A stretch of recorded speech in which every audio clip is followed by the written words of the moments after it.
불신의 마음을 갖고 있는 사람이 기도하고 바라던, 소망하던 좋은 소식을 들었을 때 이 사가랴는 죄를 짓습니다.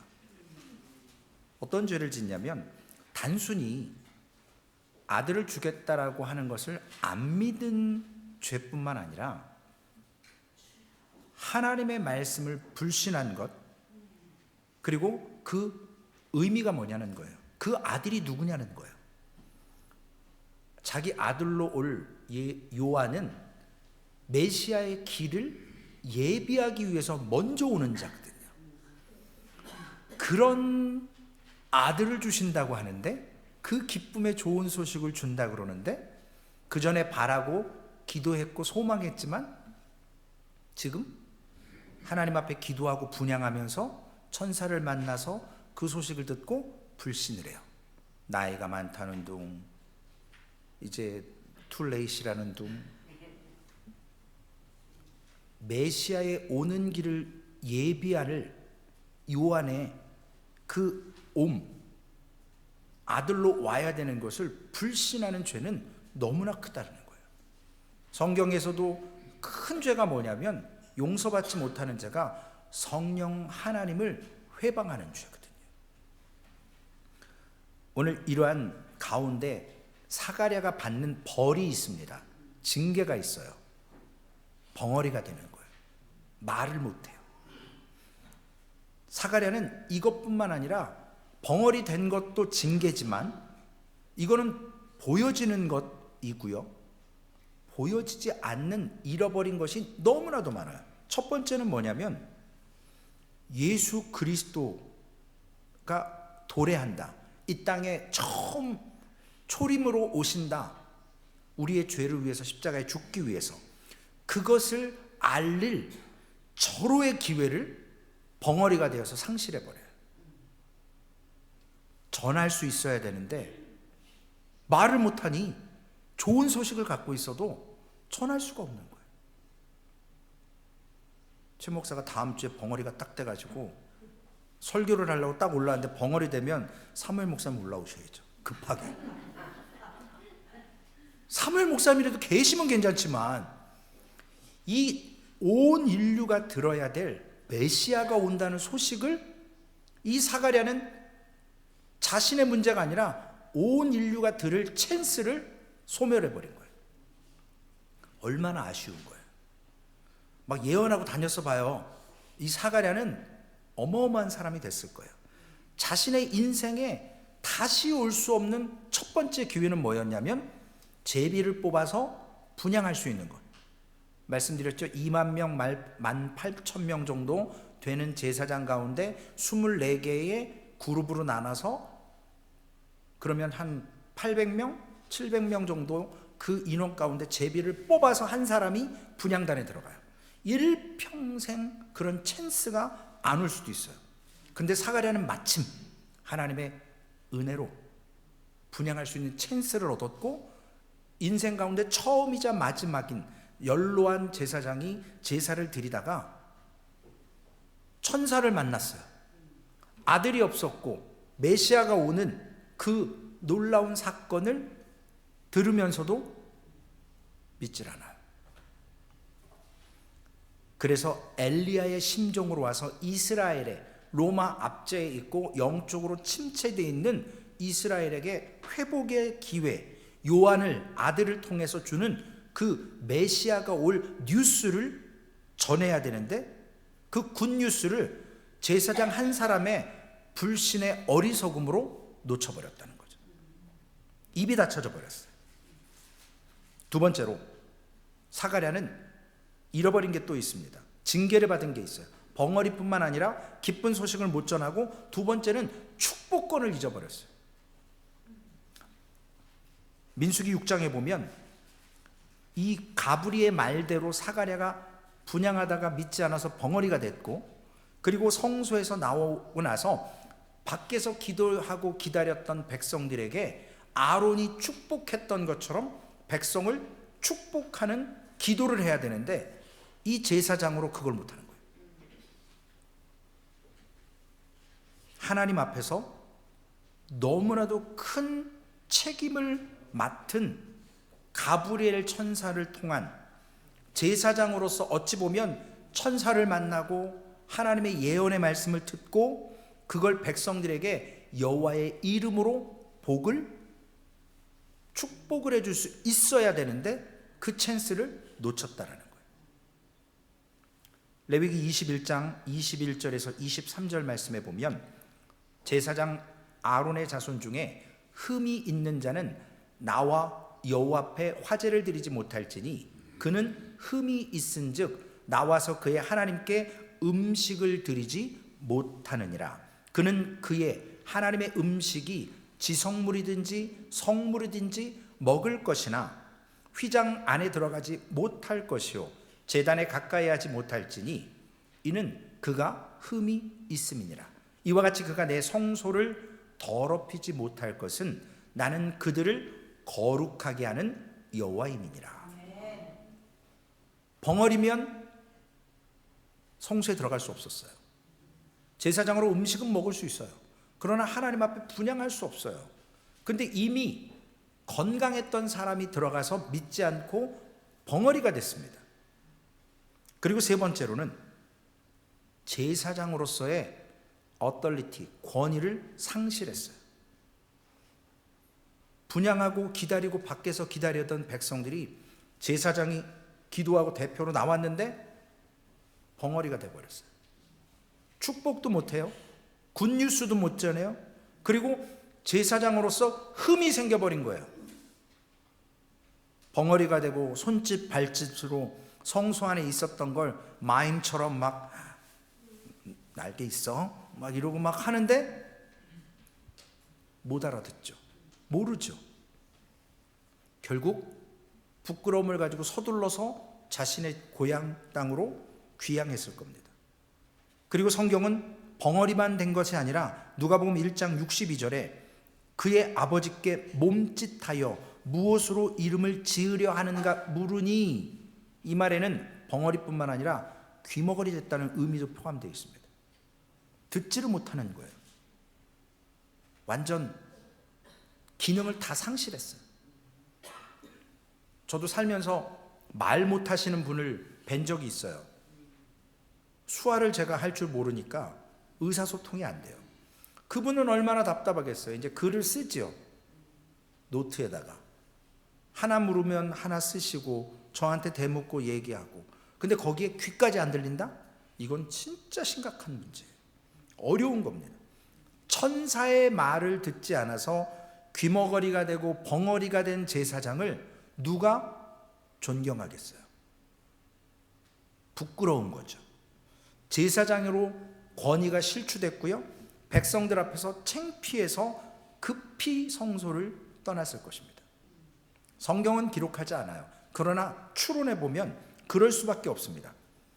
사가랴처럼 성경에 분명히 경건한 사람이라고 제사장 부부라고 기록은 했지만, 경건한 제사장도, 우리로 얘기하면 경건한 성도도 하나님이 보내신 천사의 말을 밀어내고 믿지 않을 수 있다라는 사실이에요.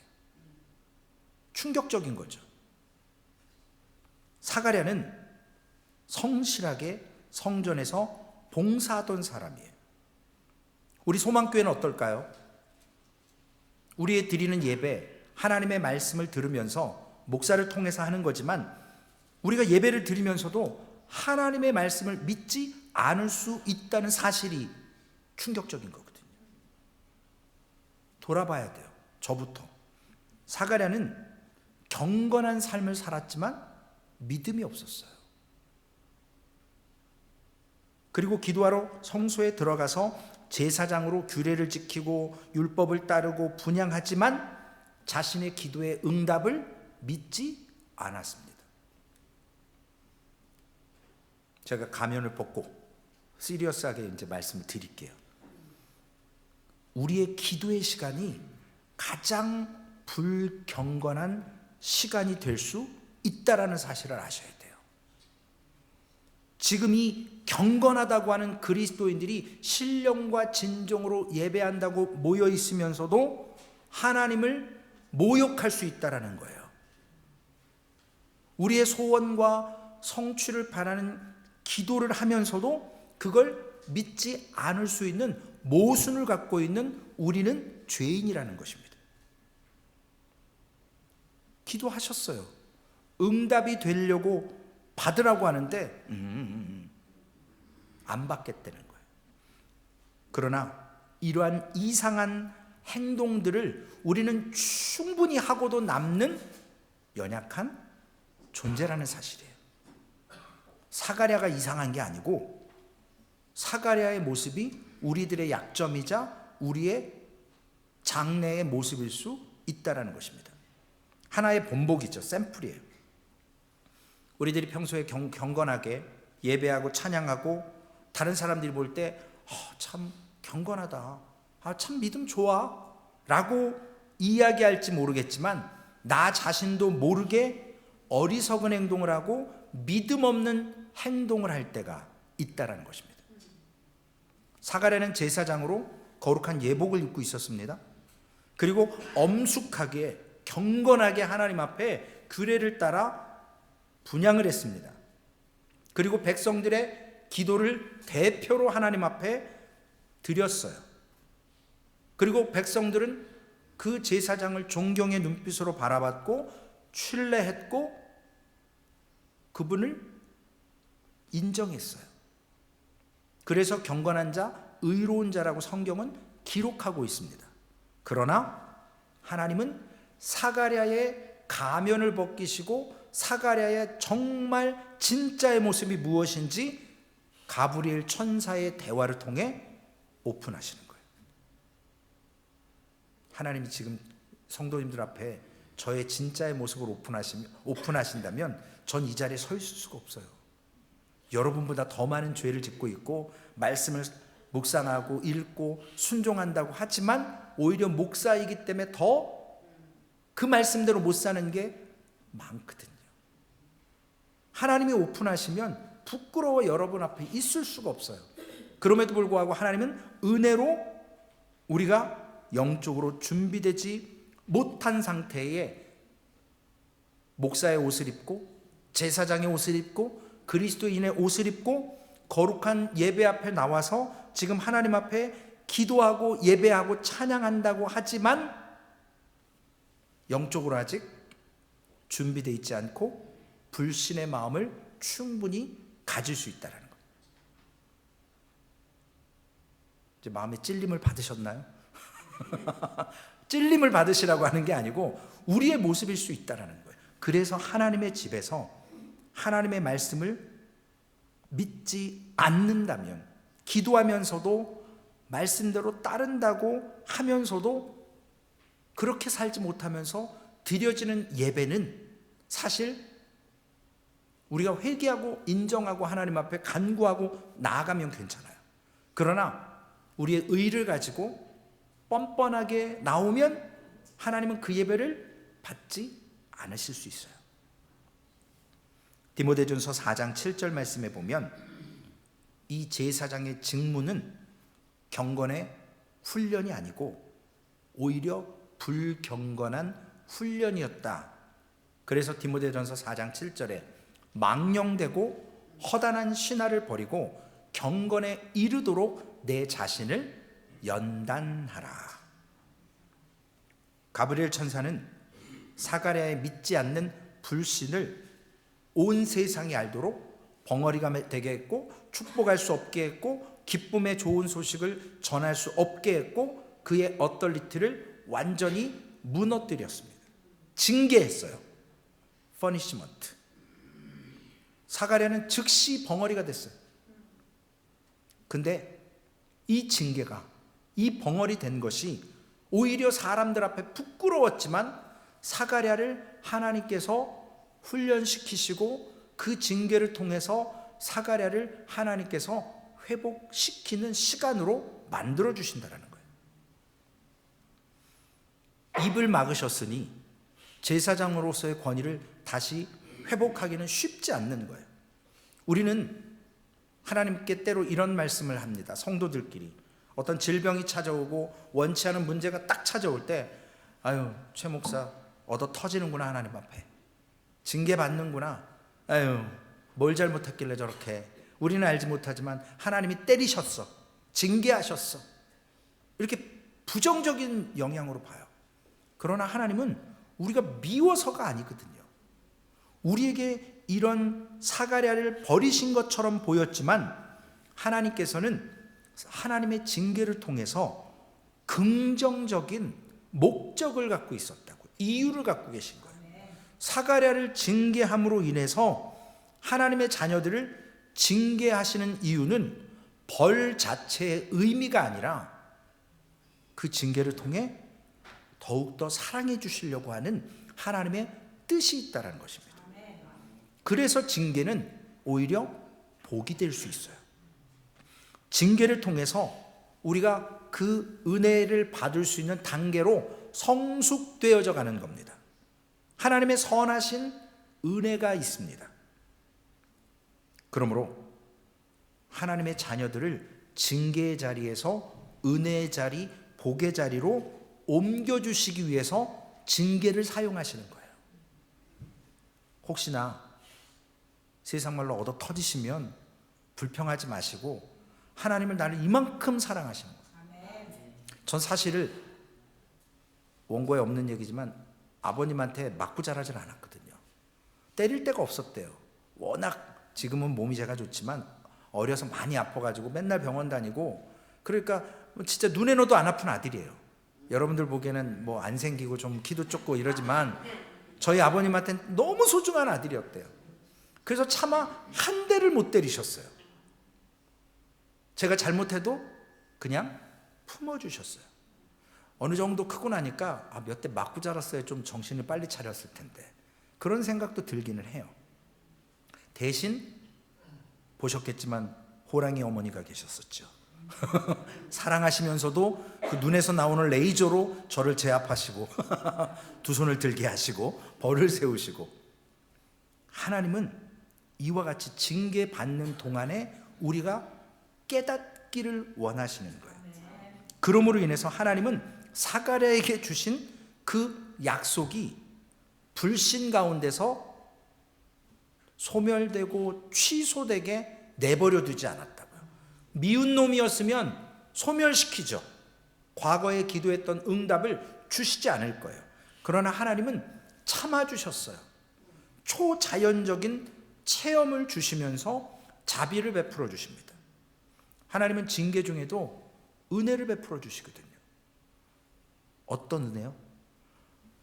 벙어리가 되고 창피함을 갖고 옷돌리트를 다 잃어버리고 이제 집에 터벅터벅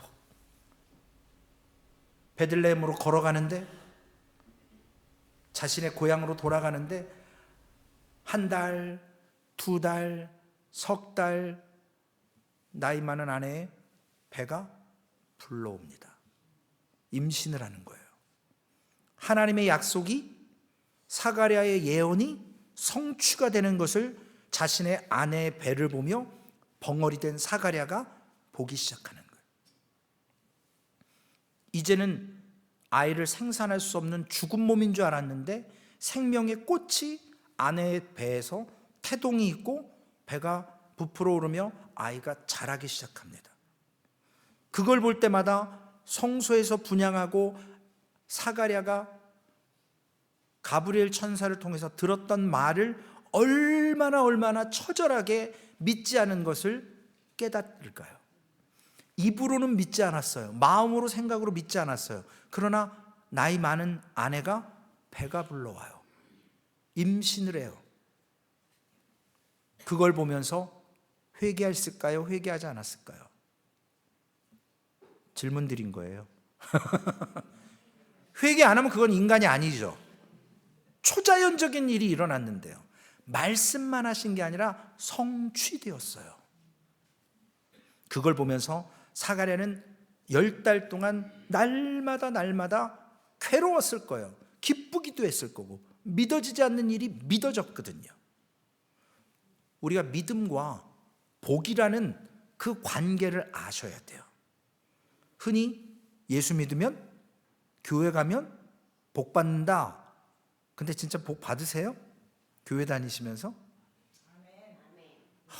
소망교회 이래서 수준이 달라요. 제가 한 게 아니고 사무엘 목사님이 다 예전부터 훈련시키신 거예요, 말씀으로. 오히려 예수를 깊이 믿을수록요, 시험이 오고 고난이 와요. 왜냐? 우리를 더 성숙된 자리로 인도하시기 위해서 하나님의 사람으로 쓰임받게 하시려고 하나님은 그 수준까지. 우리 주한이하고 태준이가 있잖아요, 주일학교. 이 친구들하고 놀려면요, 일단 자세를 낮춰야 돼요. 이렇게 내려다보면서 야 이러면 얘네들은 도망가요. 근데 자세를 싹 낮춰갖고 눈높이를 딱 맞추면서 잘 있었어? 산타 할아버지 만났어? 이러기 시작하면요, 얘네들 태도가 달라져요. 지들하고 눈높이가 똑같거든요. 이제 말할 만한 상대가 되는 거예요. 근데 위에서 이러고 쳐다보면 뭐야? 상대가 안 되니까 취급을 안 해요. 대화를 안 해요. 하나님도 마찬가지예요. 여러분하고 믿음으로 영적으로 대화하고 싶어 하세요. 그래서 우리가 그 수준까지 서야 하나님이 우리에게 모세처럼 주문을 하시는 거예요. 모세야, 출애굽 시켜라. 모세야, 반석에게 명해라. 모세야, 두 손을 높이 들고 여호수아는 전쟁터에서 전쟁하지만 너는 기도해라. 그러면 이긴다. 그런 수준이 돼야 되는 거거든요. 우리가 신앙생활 한다는 건 우리의 수준이 영적으로 성숙해져 가야 되는 거예요. 그래야 하나님이 우리를 사용하시고 우리와 교제하시기를 원하셔서 우리를 창조하신 거예요. 근데 교회 다니면 예수 믿으면 복 받는다? 이건 영적인 원리예요. 근데 그 복은 이 땅에서의 물질과 건강과 명예와 여러 가지가 있을 수 있지만 하나님이 말씀하시는 복은 하늘나라에 대한 구원에 대한 복이거든요. 그런데 이 영적인 원리를 실제에 적용할 때 다르다는 거죠. 사가랴의 경우가 그래요. 아들 주겠다. 하나님이 약속하셨는데 안 믿었어요. 그러면 안 주셔야 정상인 거예요, 원래는. 그런데 불신했는데도 불구하고 아들을 주신다고요. 왜요? 사가랴가 안 믿는 믿음보다 하나님이 하시고자 하는 구원 역사가 훨씬 더 위대하고 크기 때문에 그래요. 여러분 한 사람 한 사람이 믿음 안에서 희생할 때 교회 소망 공동체가 아름답게 하나님의 시선과 방향으로 내가 나를 죽이고 나를 부인하고 나의 의를 내려놓고 나를 희생할 때 하나님의 일이 일어난다고요. 그래서 우리는, 교회는 민주주의, 모조리티가 아니라는 거예요. 하나님이 하시는 거거든요. 우리는 쓰임 받는 겁니다. 안 믿은 사가랴에게 요한을 허락해 주셨어요. 아내 엘리세벳이 임신해서 배가 불러옵니다. 복의 원리와 좀 다르죠. 또 있어요. 아브라함과 사라가 그랬잖아요. 그들도 안 믿었거든요. 창세기 17장 17절 18절. 아브라함이 엎드려 웃으며 마음속으로 이르되 100세 된 사람이 어찌 자식을 낳을까? 사라 내 아내는 90세니 어찌 출산하리요 하고, 아브라함이 이에 하나님께 아뢰되 이미 낳은 아들, 여종에게서 낳은 아들 이스마엘이나 하나님 앞에 살기를 원하나이다. 창세기 18장 12절 13절. 사라가 속으로 웃고 이르되 내가 노쇠하였고 내 주인도 늙었으니 내게 무슨 즐거움이 있으리요. 애 못 낳는다는 거예요. 여호와께서 아브라함에게 이르시되 네 아내 사라가 왜 웃으며 이르기를 내가 늙었거늘 어떻게 아들을 낳으리요 의심하느냐. 하나님이 하시겠다는데 왜 의심하냐는 거예요. 하나님의 말씀을 아브라함도 사라도 우습게 여겼어요. 여러분, 우리 이 시간에도 하나님의 말씀을 전하고 들으면서 하나님의 말씀을 우습게 여기면 안 되거든요. 말씀대로 성취됩니다. 우리가 그 말씀 앞에서 아들을 주시겠다고 하면 믿어야 돼요. 그리고 그 믿으면서 하나님이 주시는 복, 그 원리를 따라서 하나님을 신뢰하며 나아가는 겁니다. 그러기 위해서는 거기에 징계 가운데 하나님의 긍휼과 하나님의 자비가 포함되어 있다는 것을 우리가 봐야 돼요. 그걸 못 보면 불평이 나오는 거예요. 우리의 시선으로 보면 불평이지만 하나님의 시선으로 보실 때는 불평할 일이 아니거든요. 우리가 순종해야 주님이 일을 진행하십니다. 사가랴의 경우 이 벙어리 된 기간 동안 하나님의 말씀을 믿을 수 있도록 하나님께서는 사가랴에게 함께 하셨어요. 첫 번째 기적. 아내 엘리사벳이 늙었다고 얘기했고 생명력이 없다 그랬지만 임신한 배를 보면서 사가랴는 5개월 이상이 딱 될 때 누가복음 1장 24절의 말씀에 보면 가브리엘 천사가 전해준 좋은 소식이라는 것을, 자기가 거부했던 것을 뉘우치기 시작해요. 눈으로 보니까, 약속하신 것을 성취하시니까. 아내의 배를 보고 태동을 느낄 때마다 이 사가랴가 자신의 불신이 이제는 믿음으로 트랜스퍼 되는 거예요. 변화가 되는 거예요. 확신으로 바뀌는 거예요. 기독교는 체험의 신앙이래요. 여러분들이 하나님을 경험하면 거기서 벗어나기가 쉽지 않아요. 왜냐? 그 은혜를 맛보고 하나님이 나를 얼마나 사랑하시는지를 딱 감격하면, 물론 인간이라 한동안 지나면 또 다시 돌아가려는 그런 게 있어요. 그럼에도 불구하고 그 결정적인 믿음의 확신을 경험하면 일평생 잘 놓치지 않는다고요. 비록 탕자처럼 나갔다 올 수는 있어요. 그러나 빨리 돌아와야 돼요.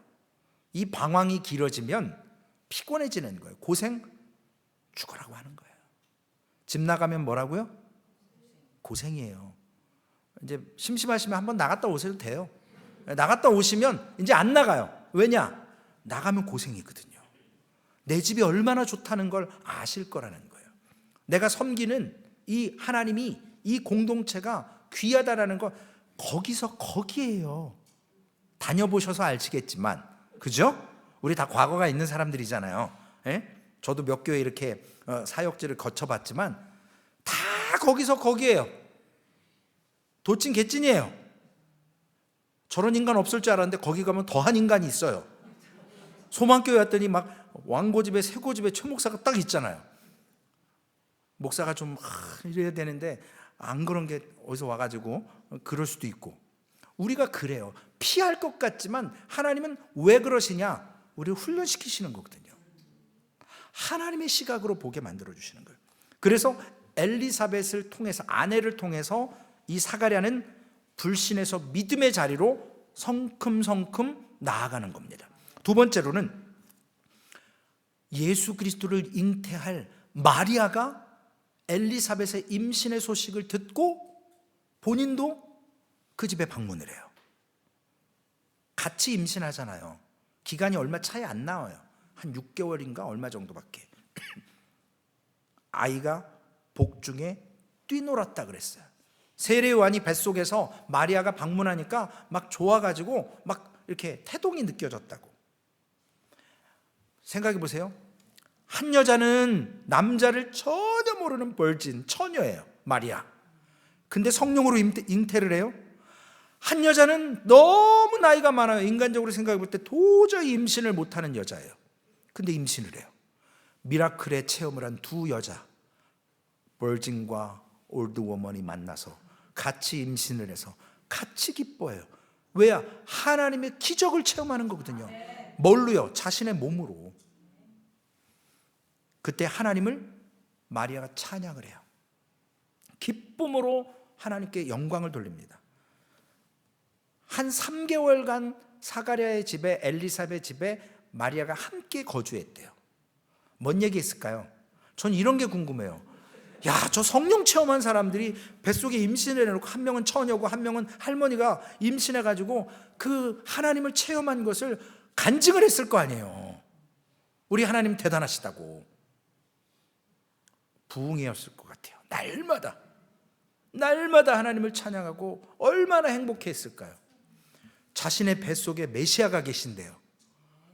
그리고 엘리사벳은 메시아가 올 길을 예비하는 세례 요한을. 대단한 여성들입니다. 여러분들 그런 거 꿈도 못 꾸시잖아요. 어떻게 예수님을 임신할 수 있겠어요, 여러분이? 세례 요한을.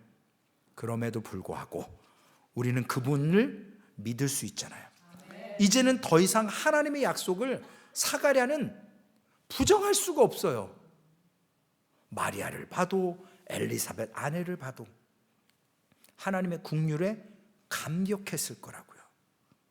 하나님은요, 우리의 연약함을 아세요. 다른 기적 볼 거 없어요. 첫 번째 기적은 지난주에 말씀드린 것처럼 여러분이 이 자리에 앉아 있는 게 기적이에요. 두 번째 기적이 뭔지 아세요? 저 같은 사람이 목사를 하고 있다는 게 기적이에요. 자격이 안 되거든요. 근데 하나님이 국률이 불쌍히 여기셔서 건강도 주시고 안 되는 그릇이지만 하나님이 토기장이로 자꾸 훈련시키고 자충우도를 하게 하면서 빚어가시는 거예요. 여러분 저 100% 마음에 드시냐고요? 1년 지났는데 저에 대한 평가를 하셔야 될 거 아니에요. 각자들 하셨을 거 아니에요. 사무엘 목사님하고 비교하실 거 아니에요. 솔직하게 얘기해서 뭐가 난 게 있어요? 젊다는 거 하나 외에는 배가 좀 나왔다는 거 하나 외에는 더 이상 목사님하고 비교해서 나은 게 없어요. 학위에서 딸려요 일단. 예. 영적인 모습도 그래요. 다 안 돼요. 그러나 하나님이 저 같은 존재도 불쌍히 여기서 사용하신다고요. 우리의 연약함을 아시기 때문에 그래요. 하나님이 저를 참 불쌍히 여기시거든요. 저는 진짜 세상에 줄도 없고 백도 없어요. 뭐 세상에 의지할 뭐 부모님이 여기 계신 것도 아니고 뭐 집이 또 빵빵한 것도 아니고 뭐 아직 애들 잘하고 있고 제 실력도 그렇고요. 그런데 하나님은요, 사가랴를 징계하셨지만 징계로 끝낸 게 아니라 그의 믿음이 회복될 수 있도록 그가 불신했음에도 불구하고 사가랴를 임신시켜서 아들을 주셨다라는 거예요. 이것이 하나님의 놀라운 국률입니다. 이제 2장 남았어요. 기다리세요. 하나님께서 우리의 연약한 믿음을 세우실 때 믿는 자에게 복이 있다라는 것을 확실히 보여주시는 거예요. 어디에서 보여주시냐면요, 이제 벙어리가 됐잖아요. 사가리가 지금 10달 동안 그러고 있어요. 근데 1장 20절에 보니까 이 일이 되는 날까지 내가 벙어리가 되리라. 아들을 낳을 때까지 벙어리가 된다고 그랬어요. 근데 아들을 낳았단 말이에요. 근데 사가랴가 아직도 벙어리예요. 그럼 저 말씀 틀린 거죠. 누가복음 1장 20절에 보니까 사가랴가 벙어리가 된 이유를 알아야 돼요. 우리가 왜 징계를 받는지 이유를 알면 불평불만할 필요가 없다고요. 우리는 장래의 은혜를 바라고 미래를 아직 완전히 알지 못하기 때문에 하나님이 나한테 자꾸 왜 이러실까? 피곤하게 하실까? 힘들게 하실까? 미래로 가보면 안다는 거예요. 아, 이래서 나를 연단시키셨구나. 이걸 사용하시기 위해서 이런 훈련을 주셨구나. 그러나 그거를 아직 모르기 때문에, 원인을 모르기 때문에, 이유를 모르기 때문에 문제가 딱 오면 육체적으로 반응하는 거예요. 뭐야? 내가 교회 가서 기도도 해, 헌금도 해, 예배도 드려. 근데 왜 나한테 왜 이러지 하나님이? 왜 어렵게 만드는 거야? 삶이 왜 이렇게 힘들어? 근데 하나님은 아까 말씀드린 것처럼 우리에게 수준을 맞추기 위해서 그러는 거예요. 우리가 어린아이가 아니라 이제는 딱딱한 음식을 먹을 수 있도록 맨날 분유, 우유만 먹지 말고 어린애 음식을 먹기 위해서, 대화가 좀 통하기 위해서 우리를 세우시는데, 사가랴가 아들 요한이 태어났는데도 말을 못해요. 누가복음 1장 20절 뭐라고 했죠? 때가 이르면 내 말이 이루어지는데 그 전에 내가, 사가랴 네가 가브리엘 천사 말을 믿지 아니함이거니와. 요한이 태어나서 벙어리가 풀릴 수 있는 게 아니라는 거예요. 언제 풀리는 줄 아세요? 나중에 아들이 딱 태어났는데 이름을 져야 될 거 아니에요. 그래서 아버지가 벙어리고 귀머거리니까 조그만 서판에다가 찰흙으로 됐는지 뭘로 됐는지 모르겠어요. 거기에다가 사람들이 물어요. 이름 뭐라고 할래? 뭐라고 할 거야? 그랬더니 가브리엘 천사가 준 대로 이제 믿는 거예요. 요한이라 하라, 이름까지 주셨어. 그래서 요한이라고 썼어요. 근데 가족 중에 이런 이름이 없는데 아니라는 거예요. 이대로 해야 된다는 거예요. 우기는 거예요. 이제는 믿음이 있거든요. 그전 같으면 불신했을 거예요. 아, 그래, 우리 할아버지 이름을 쓸까? 우리 아버지 이름을 쓸까? 우리 집안의 조상 유명한 사람 이름을 쓸까? 대부분 이럴 텐데 그런 이름이 없는 요한을, 생소한 이름을 적었어요. 가브리엘이 알려준 대로 요한이라고 적었다라는 건 뭐냐면 이제는 진짜 믿는다는 거예요. 여러분이 믿을 때 기적이 일어납니다. 믿어야 돼요. 믿어야 된다고요. 그래서 그가 믿음과 순종으로 딱 했을 때 그의 입이 풀려요. 그제서야 말하는 거예요. 67절 말씀에 보면 사가랴가 이제 입이 딱 풀리고 나서 뭐라고 하냐면 성령의 충만함을 입어 예언하기 시작해요. 생각해 보세요. 10달 넘도록 말을 못했으니 얼마나 답답했겠어요.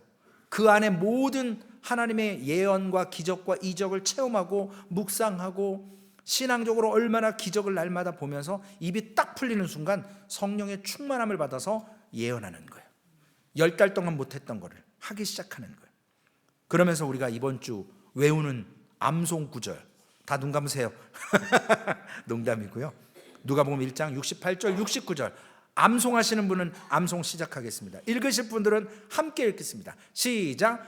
찬송하리로다 주 이스라엘의 하나님이여 그 백성을 돌보사 속량하시며 우리를 위하여 구원의 뿔을 그 종 다윗의 집에 일으키셨으니.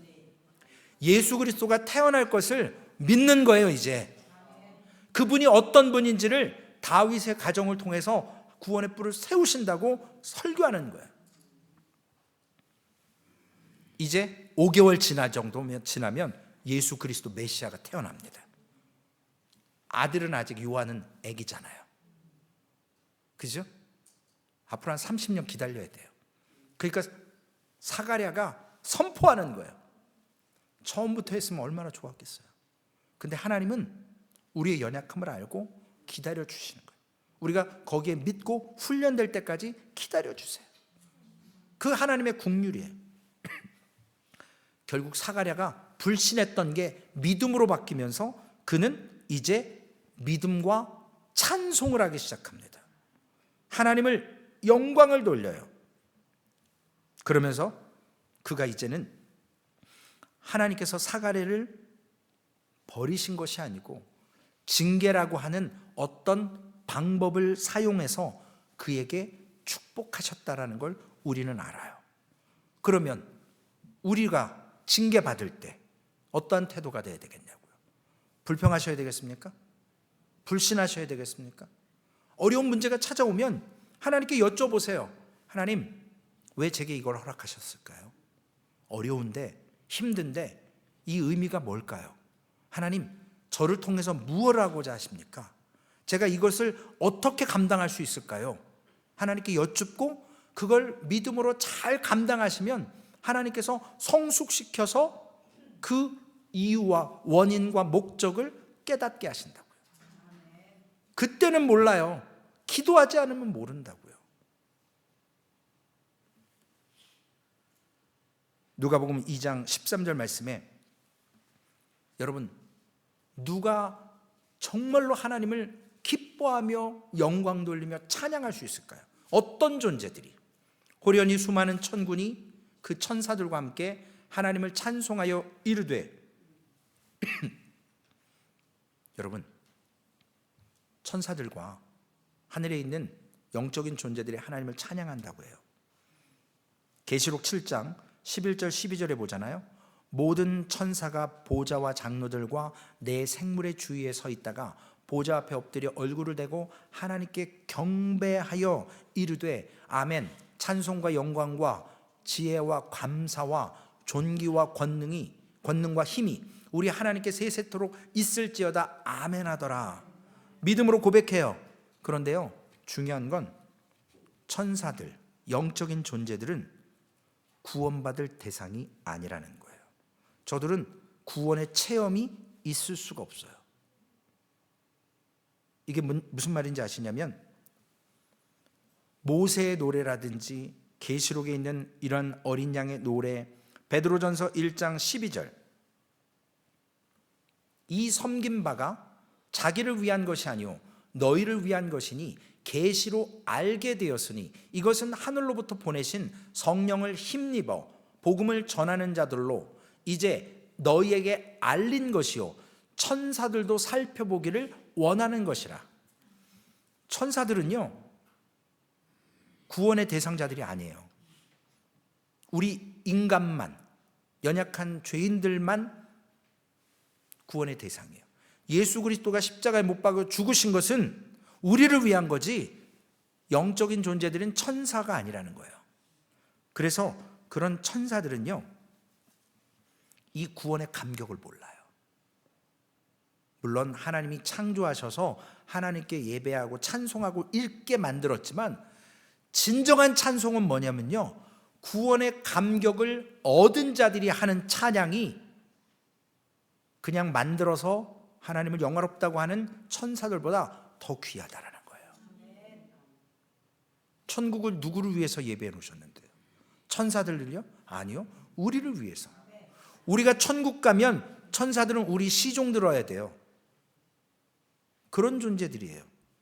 느헤미야 13장 2절에 보니까 하나님께서는 저주를 복으로 돌려서 우리를 구원으로 체험하게 하신다는 거예요. 사가랴가 입을 열었을 때 먼저 하나님을 찬양했어요.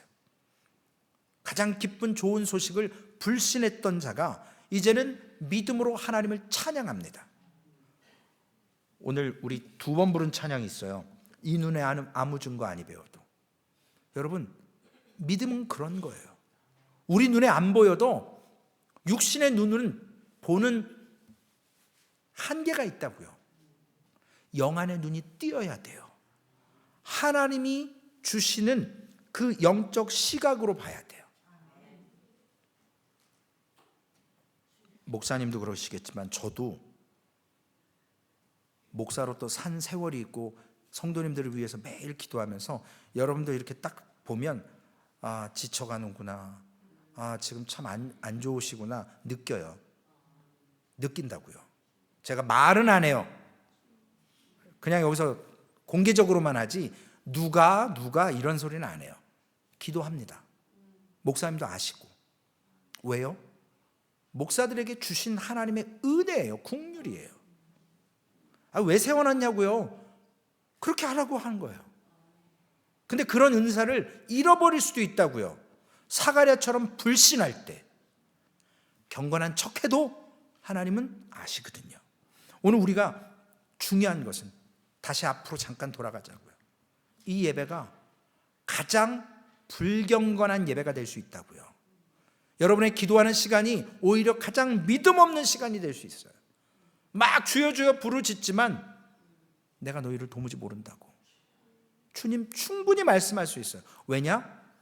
경건의 모양만 있으면 안 돼요. 경건의 능력이 있어야 되거든요. 우리의 입술을 통해서 사가랴의 찬송 못지않게 우리도 구원받은 자로, 우리도 불신했던 자리에서 믿음의 자리로, 찬양의 자리로 오늘 나아가셔서 불신의 마음으로 좋은 소식을 들었을 때 사가랴의 모습이 우리의 모습이라고 인정하시고 하나님 앞에 믿음으로 반응하시기를 바랍니다. 한 해를 마무리하면서 소망교회가 참된 하나님의 귀한 선교의 사역을 감당하는 교회로 세워져야 되겠다고 기도하시기를, 찬양하시기를, 그래서 공동체가 함께 아름답게 세워져 가기를 주님의 이름으로 축원을 드리겠습니다. 살아계신 아버지 하나님 감사합니다. 하나님의 은혜와 사랑으로 아버지 하나님 우리를 이 시간 예배하게 하시고 하나님 사가랴의 모습이 우리의 모습임을 고백합니다. 혹시라도 아직 주님 불신의 자리에 있습니까? 하나님 기도하면서도 믿지 않습니까? 응답을 원한다고 하면서도 응답을 거부하지 않습니까? 주님, 우리의 이 허물과 죄를 용서하시고 하나님 앞에 사가랴처럼 10달 이상의 벙어리 생활을 하지 않지만 하나님 우리에게 각각에게 주시는 어떤 삶의 권고와 징계를 통해서 하나님 불평이 아니라 깨닫게 하여 주옵소서. 하나님 앞에 온전히 세워지기를 원합니다. 기초가 튼튼해야 합니다. 예수 그리스도의 반석 위에만 세워져야 합니다. 모래 위에 세워지면 아버지 하나님 무너집니다. 주님, 세상의 지혜로 세우지 않게 하시고 나의 의로도 아니고 아버지 하나님 경험도 아니고 주님의 은혜 앞에서 세워지게 하여 주시옵소서. 그러한 예배 되게 하시고 그러한 찬양으로 오늘도 예배하며 하나님께만 영광 돌리는 입술을 열게 하여 주시옵소서. 감사합니다. 우리 구주 예수님의 이름으로 기도 올리옵나이다.